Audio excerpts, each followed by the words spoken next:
Hello everyone, welcome back to our channel. तो आज हम पढ़ेंगे अलंकार। अलंकार बहुत ही हम ट्रिकी वे में पढ़ेंगे जिससे हम एग्ज़ाम टाइम बैठे तो हमको कंफ्यूज ना हो वहाँ पे। तो सबसे पहले आइए देखते हैं शब्द अलंकार।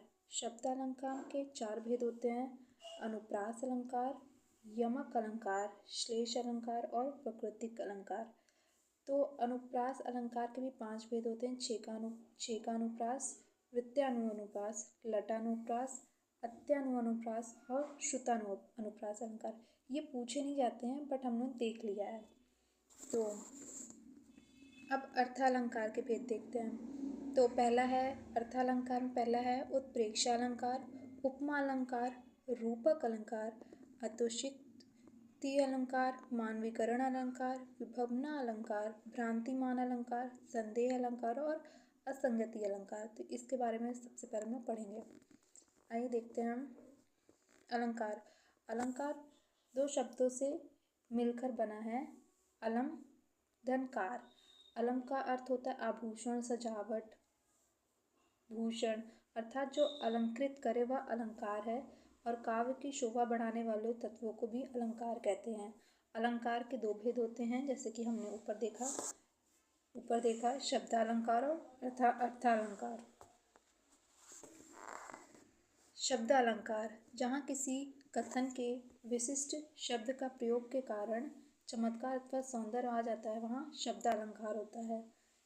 शब्द अलंकार में सबसे पहले होता है अनुप्रास अलंकार। तो अनुप्रास अलंकार को हम एक छोटी सी ट्रिक से याद रखेंगे जिससे हम कभी भूले ना। व्यंजनों की बार बार आवृत्ति के कारण अनुप्रास अलंकार होता है। जैसे कि हम एग्जाम्पल में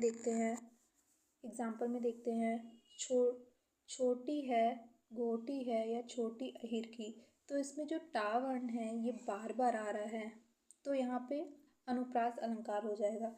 हमारा दूसरा एग्जाम्पल होगा चारु चंद्र की चंचल किरणें खेल रही हैं जल थल में। तो यहाँ पे चा और हमारा ला देख रहे हैं आप, ये बार बार रिपीट हो रहा है, तो यहाँ पे अनुप्रास अलंकार होगा। यमक अलंकार एक ही शब्द दो या दो से अधिक बार आए और उसका अर्थ हर बार भिन्न हो। एक ही शब्द दो या दो से अधिक बार आता है, जैसे कि काली घटा का घमंड घटा, नभ मंडल तारक वृत्त खेले। तो यहाँ पे घटा शब्द दो बार आ रहा है। एक घटा का मतलब बादल, दूसरे का कम हो गए, तो यहाँ पर हमारा हो जाएगा यमक अलंकार। तो हमारा दूसरा एग्जाम्पल कनक कनक ते सौ गुनी मंदकता अधिका है। तो यहाँ पे एक कनक का मतलब होता है सोना, दूसरे का मतलब होता है धतूरा। एग्जाम्पल तीसरा पर्ची पर्ची ने ऐसे परे छीने पीर, तेरी पर्ची ने बाल चीरे है खलक के। तो यहाँ पे पर्ची पर्ची वर्ण बार बार आ रहा है, तो इसका मतलब हर पर्ची का अर्थ भिन्न है, तो यहाँ पर हमारा यमक अलंकार होगा। श्लेष अलंकार श्लेष का अर्थ होता है चिपकना, चिपकाना। श्लेष का अर्थ होता है चिपकाना। एक ही शब्द एक ही बार प्रयुक्त होने पर दो या दो से, ये एक शब्द एक ही बार प्रयुक्त होगा लेकिन जो इसके अर्थ होंगे वह अलग अलग होंगे। तो एक ही शब्द के अनेक अर्थ, इसकी ट्रिक ये है कि एक ही शब्द के अनेक अर्थ होते हैं। तो आइए हम अपने एग्जाम्पल की तरफ चलते हैं। मगन को देख पट देती बार बार। तो यहाँ पे जो पट का अर्थ है, एक पट का मतलब वस्त्र होता है, दूसरे का मतलब किवाड़ होता है। दूसरा एग्जाम्पल रहीमन पानी रखिए पानी बिन सब सून, पानी गए न उभरे मोती मानुस चून। तो यहाँ पे पानी के तीन अर्थ हैं। पहला है चमक, जल और इज्जत। तो यहाँ पे हमारा श्लेष अलंकार हो जाएगा। अब आ जाते हैं अर्थालंकार की तरफ। जहाँ अर्थों के माध्यम से चमत्कार प्रस्तुत किया जाए वहाँ अर्थालंकार होता है। डेफिनेशन हम देख लेते हैं, बस हम उसको याद रखेंगे ट्रिक से। ट्रिक से याद रखेंगे तो हम एग्ज़ाम में भूलेंगे नहीं और ना ही हम एग्ज़ाम में कंफ्यूज होंगे, क्योंकि एग्ज़ाम में इतनी डेफिनेशन याद नहीं आती कि किसमें क्या था किसमें क्या नहीं था। तो हम उसको एक छोटी सी ट्रिक से याद करते हैं। सबसे पहले हम ऊपर डेफिनेशन देख लेते हैं, उसके बाद हम ट्रिक पे जाएंगे। तो सबसे पहले उपमेय, जिसकी उपमा दी जाए जिसकी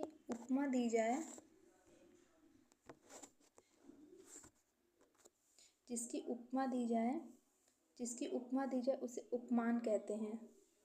और उपमान जिसकी तुलना की जाए उसे उपमान कहलाता है। तो उत्प्रेक्षा अलंकार, जहाँ उपमेय में उपमान की संभावना व्यक्त की जाए वहाँ उत्प्रेक्षा अलंकार होता है। ये इसकी डेफिनेशन है, बट हम इसको ट्रिक से याद रखेंगे।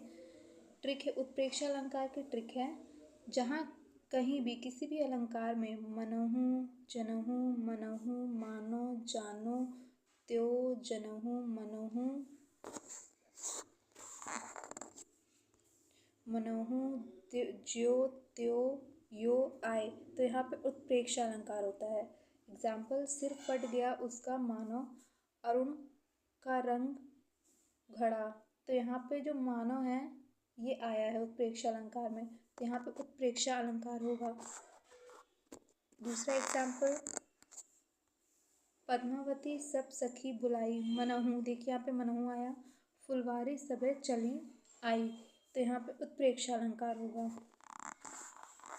उपमा अलंकार, जहाँ उपमेय में उपमान की संभावना व्यक्त की जाए वहाँ उपमा अलंकार होता है। इसकी ट्रिक ये है, जब किसी पंक्ति में योजक चिन्ह आए, योजक चिन्ह और वह शब्द योजक चिन्ह के साथ ये भी शब्द है, सा, से, सी, सम, समान, सदृश, सरिश, ये शब्द है, तो यहाँ पे उपमा अलंकार होता है। एग्जाम्पल, हाय फूल सी, तो यहाँ फूल सी है। कोमल सी बच्ची हुई रात की थी देरी। दूसरा एग्जाम्पल, यहाँ देखिए अरविंद से, देखिए यहाँ पे से आ रहा है। शिशुवत कैसे सो रहे, तो यहाँ पे उपमा अलंकार हो जाएगा। उपमा में किसी की तुलना के बारे में हमेशा बताया जाता है। किसी वस्तु या व्यक्ति की तुलना या समानता किसी दूसरे वस्तु या व्यक्ति से की जाती है, तो वहाँ पे उपमा अलंकार होता है। बस आपको ये शब्द देखने हैं, अगर यहाँ पे शब्द आता है प्लस योजक चिन्ह आता है तो यहाँ पे उपमा अलंकार हो जाएगा। रूपक अलंकार, रूपक अलंकार में जब पंक्ति में केवल सिर्फ योजक चिन्ह है, सिर्फ पंक्ति में योजक चिन्ह है और वहाँ पे सा से सी नहीं आए, ध्यान रखना है। उपमा में आता है और रूपक में नहीं आता है। इसका एग्जाम्पल, मैया मैं तो चंद्र खिलौना लाऊं हूँ, तो यहाँ पे देखिए चंद्र है और यहाँ पे योजक चिन्ह है, यहाँ पे कोई वर्ण नहीं है, सा से सी नहीं है, तो यहाँ पे हमारा रूपक अलंकार हो जाएगा। आए महंत वस, तो यहाँ पे भी योजक चिन्ह है, तो यहाँ पे भी रूपक अलंकार हो जाएगा। दूसरा अलंकार, अतिशयोक्ति अलंकार, यहाँ पे जहाँ बातों को बहुत अधिक बढ़ा चढ़ाकर कहा जाए वहाँ पर अतिशयोक्ति अलंकार होता है। जैसे कि पानी परात को हाथ छुए नहीं, नैनन के जल 100 पग धोए। दूसरा एग्जाम्पल, आगे नदियाँ पड़ी अपार, घोड़ा कैसे उतरे पार, आगे बहुत नदी बढ़ी हुई है, घोड़ा कैसे उस पार उतरे। राणा ने ये सोचा ही था तब तक चेतक उस पार, राणा ने ये सोचा ही तब तक चेता नदी के इस पार से उस पार, तो यहाँ पे बातों को बहुत ही ज़्यादा बढ़ा चढ़ा के बोला गया है, जिसके माध्यम से यहाँ पे अतिशयोक्ति अलंकार होगा। पांचवा, मानवीकरण अलंकार, मानवीकरण अलंकार, जहाँ जड़ प्रकृति पर मानवीय भावनाओं तथा क्रियाओं का आरोप हो। इसकी ट्रिक सिंपल से आप याद करिए, जब प्राकृतिक चीज़ों से मानवीय भावनाओं के होने का वर्णन हो तो वहाँ मानवीय अलंकार होता है। जैसे कि फूल हंसे कलियाँ मुरझाई, तो ये कलियाँ मुरझाई और कलियाँ हंसी, तो ये मानवीय भावनाओं से संबंधित है, मानवीय भावनाओं को इसके साथ जोड़ दिया गया है, तो यहाँ पे होगा हमारा मानवीकरण अलंकार। एग्जाम्पल दूसरा, मेघ आए बड़े बन ठन सवर के, तो यहाँ पे जो मेघ है उनको बन ठन सजर संवरने के साथ उनकी तुलना की गई है, तो यहाँ पे हमारा हो जाएगा मानवीकरण अलंकार। दूसरा, विभावना अलंकार, बिना कारण कुछ भी हो जाए, इसमें बिना कारण कुछ भी हो जाए। इसकी सिंपल से ट्रिक आप याद रखिएगा कि अगर किसी पद में बिनु या बिना आए तो वहाँ पे विभावना अलंकार हो जाएगा। जैसे बिन पद चले सुने बिन करना, कर बनू करम खरे विधि नाना, तो यहाँ पर हमारा विभावना अलंकार हो जाएगा। दूसरा हमारा भ्रांतिमान अलंकार, यहाँ पे भ्रम की स्थिति उत्पन्न होती है। देख उसको हुआ शुक्र मौन, सोचना है अन्य शुक्र है कौन है, तो यहाँ पर हमको भ्रम की स्थिति उत्पन्न जैसे प्रतीत हो रहा है, तो यहाँ पर भ्रांतिमान अलंकार होगा। संदेह अलंकार, संदेह में डाउट हो जाना, नारी बिच सारी है कि नारी बिच नारी है, यहाँ पे भ्रांतिमान अलंकार और संदेह अलंकार ज़्यादातर सेम ही होता है। आपको एग्जाम में कोई एक ही देगा जिसे आप पढ़ेंगे तो तुरंत समझ जाएंगे। तो अगला है हमारा असंगति अलंकार। मैं बोल रही हूँ, गला किसी का दर्द हो रहा है। तो यहाँ पे जो बातें एक बातें हैं तो दूसरी बातें मेल नहीं खाती हैं आपस में। मेल ना खाना, इसकी ट्रिक है ये, मेल ना खाना। घाव हृदय घाव मेरे हैं, पीड़ा रघुवर के।